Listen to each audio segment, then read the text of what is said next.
3 நேரங்கள் இப்ப நான் உங்களுக்கு சொல்லுவேன். இந்த 3 நேரங்களும் பாத்தீங்கன்னா ரொம்ப ரொம்ப சக்தி வாய்ந்தது செவ்வாய்க்கிழமை அன்று. காலையில 6 மணியிலிருந்து 7 மணி செவ்வாய்க்கிழமை அன்று செவ்வாய் ஹோரை. அதே மாதிரி மதிய நேரம் 1 மணியிலிருந்து 2 மணி வரைக்கும் செவ்வாய் ஹோரை இருக்கு. இரவு நேரம் 8 மணியிலிருந்து 9 மணி வரை.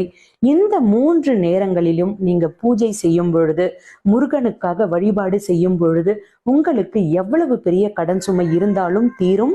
ஓம் சரவண பவ இந்த பிரணவ மந்திரத்திற்கு மேல இதை ஒரு கோலமாக கூட நீங்க போட்டுக்கலாம். இதற்கு மேல 6 வெற்றிலை வைத்து 6 அகல் வைத்து பசுனை ஊற்றி பஞ்சுத்திரி போட்டு தீபம் ஏத்தலாம். அப்படி இல்லைன்னா 6 வெற்றிலையும் ஒரே மாதிரி மயில் தோகை மாதிரி வைத்து அதற்கு நடுவுல ஒரே ஒரு அகல் வைத்து பசுனை ஊற்றி பஞ்சுத்திரி போட்டு முருகர் படத்திற்கு முன்பாகவோ விக்கிரகத்திற்கு முன்பாகவோ உட்கார்ந்து நீங்க வேண்டணும். மனமுருகி 5 நிமிடம் பிரார்த்தனை பண்ணுங்க.